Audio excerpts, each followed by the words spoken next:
Hello all, this is the Owl, and today we're continuing with the theme of fascinating dark manga that you've probably heard of but have never read. Boxing and martial arts manga have been a thing since practically manga was a thing. Some are short, some are ridiculously long, and every so often you find one that is really rather good. However, in amongst this mix, there is one that stands out as being something truly brilliant, and that manga is Kengan Ashura. Except that we're not doing Kengan Ashura yet because Shopro and Owl Big Frady Pants. Instead, we'll be looking at the other truly fascinating martial arts manga, Shamo. And when I say fascinating, I am not kidding here. Not only is Shamo extremely original and extremely creative, taking a lot of what we know about boxing stories and then either subverting it or flipping it right upside down before roundly spanking its ass, it also has such a drama and controversy-filled history that it could be one of those what went wrong videos that have suddenly caught on like a nasty rash in the gym showers. So, what the hell is a Shamo? Well, Shamo is a species of chicken most often used for cockfighting, which does kind of make sense. The manga, though, well, the working title I initially had for this video, way back when I hacked this script together, was Evil Rocky Rises. That's because it's sort of what Shamo is. If I were to describe Shamo to someone who'd never heard of it before, I'd probably say that it's Rocky 3 from the perspective of Clubber Lang. And this is what makes the story work so well. There are plenty of manga that try to tell the story from the perspective of a villain, but these almost always either become an anti-hero story or some kind of redemption arc. At the very least, we're given villains set up to be somehow worse than the main character. Shamo is not that. The main character is a straight-up antagonist who only gets more and more evil as things progress. The good guys, here cast as enemies, or at least as opponents, are legitimately good guys. And yet, somehow, via strong characterization and pacing, we are persuaded to root for the main character regardless. And that takes some doing, because this is one sick, nasty, twisted, and at times genuinely disturbing manga.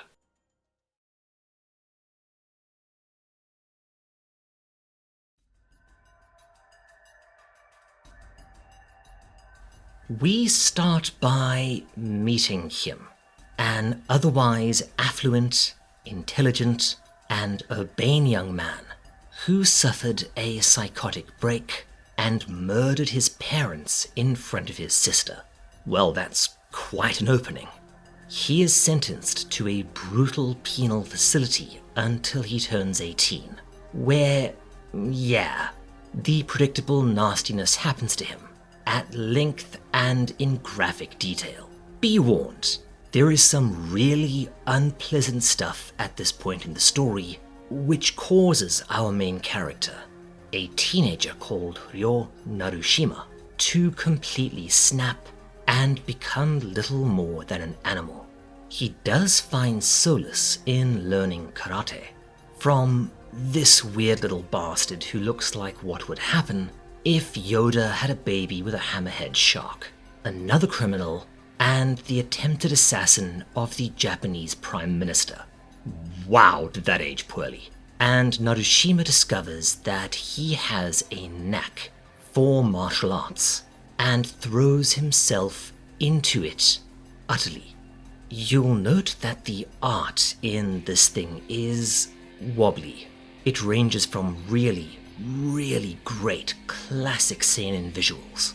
Remember, this predates stuff like Gantz, with its deep, almost noir blacks, to very plain, unimpactful paneling and structure. But where it shines is capturing mood and movement, and this only gets better as the story goes on. The artist, well, artists, more about this later, also have a fondness for gorgeously horrific visions and dream sequences that are something to behold. We see that Narushima throws himself into training and, over the years, becomes one hell of a little bantam fighter, using his karate skills to survive prison. Eventually, he gets released and aimlessly wanders Tokyo, acting as an enforcer for the Yakuza, as well as, I shit you not, a gigolo. Yeah, there's something you don't see very often in manga. Well, outside of very specific sorts of manga, I guess. Slowly but surely, Narushima finds himself drawn to organized martial arts, a place where he might be at home, as it allows people to let their violence out in a controlled, legally sanctioned fashion, and this gradually develops into a full-on obsession with fighting the reigning heavyweight kickboxing champion, the impossibly handsome, successful, noble, and internationally loved Naoto Sugawara, a perfect light reflection to Narushima's darkness. Through some interesting coincidences, Narushima does indeed find his way into competitive martial arts, with his eventual goal being to gain enough clout to finally challenge Sugawara. But both his infamy as the teenage family slasher and his own killer instincts slowly but surely close this door on him, to his growing frustration, and this leads him to go too far in a bout with another fighter and essentially get blackballed from the sport. Now, utterly obsessed with Sugawara, Narushima does, let's just say, a bad thing. A really bad thing. Abandoning whatever shreds of decency and honor remain to him by targeting Moemi, Sugawara's long-term girlfriend, which does have the desired effect, and the fight is scheduled with Sugawara's goal being to pound Narushima into the mat. We then get a great little subversion of the Rocky training montage stuff, as Narushima uses steroids, mysticism, and weird unconventional training methods to prepare. And finally, we get what we're all waiting for. Probably what I consider to be the absolute best martial arts fight in any manga ever. A massive, multi-volume kickboxing bout between Sugawara and Narushima. And this rules on every level possible. I cannot overstate how good the sequence is, so I won't try, except for saying that this fight alone justifies a read. Sugawara wins, but he realizes that in reality, Narushima has achieved everything he wanted. Sugawara's status is lessened, and Narushima has received recognition, fame, and legitimacy as a fighter.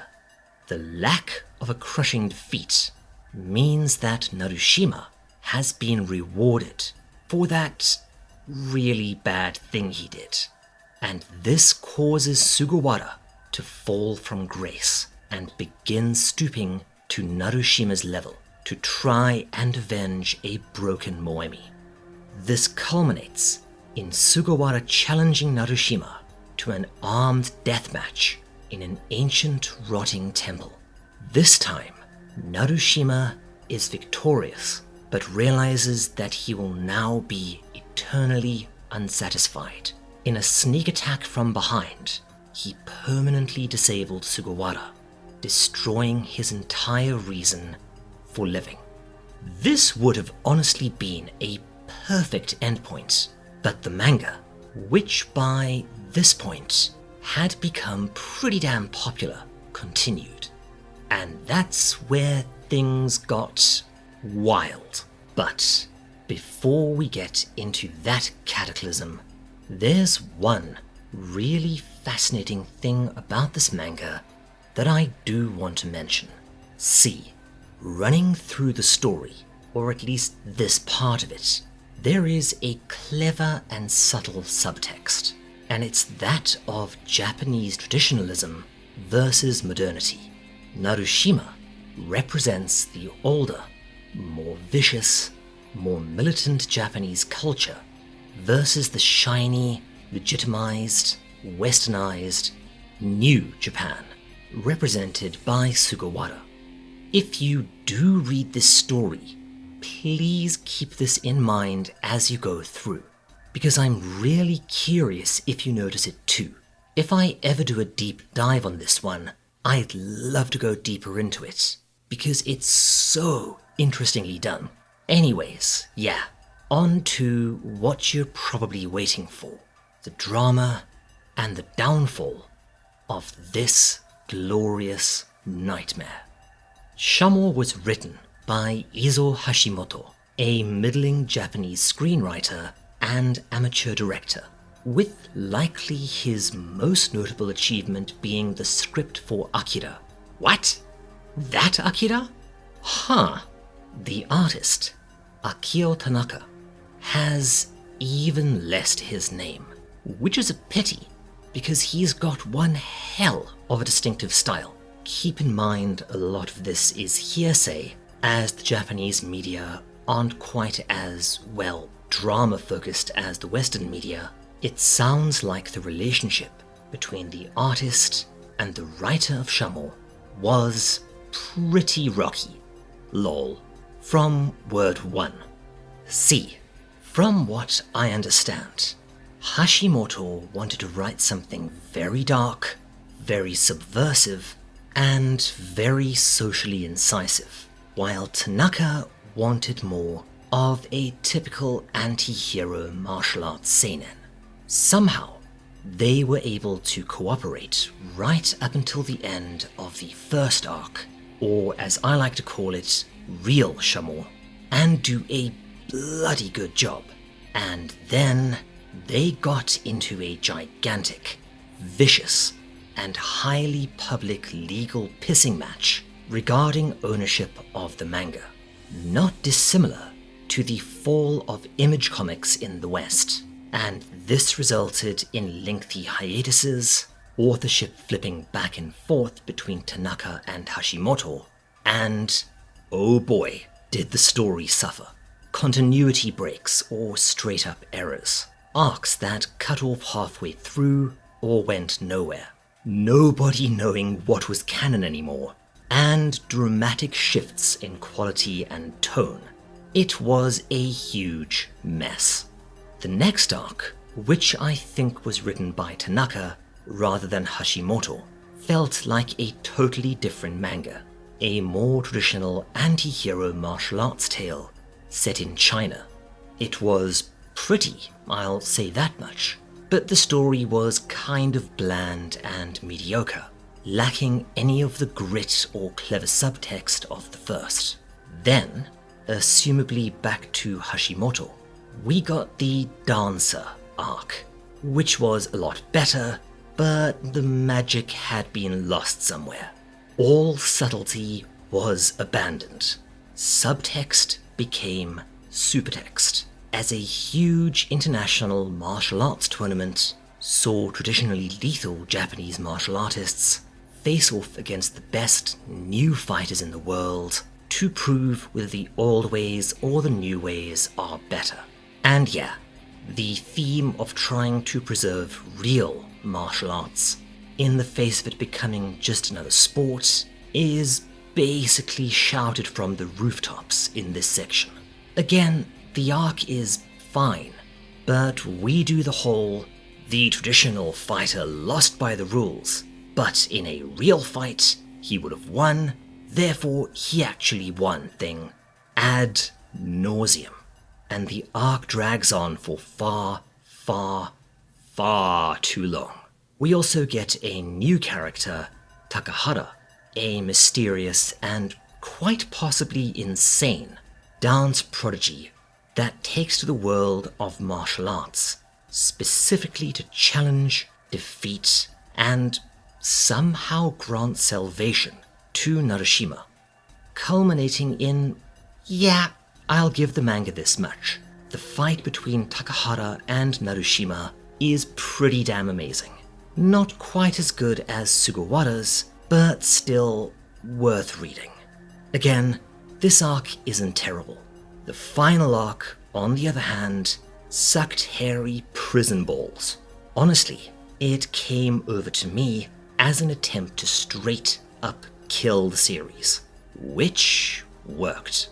In a nutshell, nothing happens, ooh, the art's nice, nothing happens, something about a girl, then Narushima gets killed off by a pair of random idiots and dies.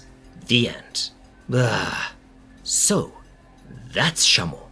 One hell of a wild ride. It's a complicated manga for various reasons. The first arc, up until the conclusion of the final climactic battle between Sugawara and Narushima, is probably one of the best martial arts things you'll ever read. If you can get past the really dark, really graphic, really grim, and really unpleasant content at times. The fact that Narushima remains a full-on villain all the way through, and yet we, the audience, cannot help but root for him is quite an achievement. And then, everything else beyond this point, you don't need to bother with. The good stuff in this is so good that it still definitely justifies you tracking it down, and the fact that it can be explored on a number of levels. From an idiosyncratic take on the standard martial arts manga format, to a critique of the Japanese legal system and view of the mentally ill, to the way juvenile offenders are treated in the country, to an exploration of traditionalism versus modernization, yeah, there's quite some depth here. Go and track it down for yourself. So, that's Shamo. Before we wrap up for the day, I want to say a huge thanks, as always, to my fantastic patrons, Astrixit Gaming, Cheerful Satanist, Starwin Marwin, High Lord J, Jacob Ramsey, Crazy, Say Rory, Lance Goebel, Paul Norberger, Piece of Yeast, Rafferty, Robert Dote, and XTC Pill. If you want to see more like this, why not stick around? Subscribe, bell, you know what to do. If you want to help myself and Mrs. Owl out, and ensure that we can keep on doing what we do, why not take a look at our Patreon? You'll get some fun perks on the Discord, as well as early access to most of my videos. Oh right, Discord is that-a-way. And by that-a-way, I mean in the description. Take care, my friends, and cheers.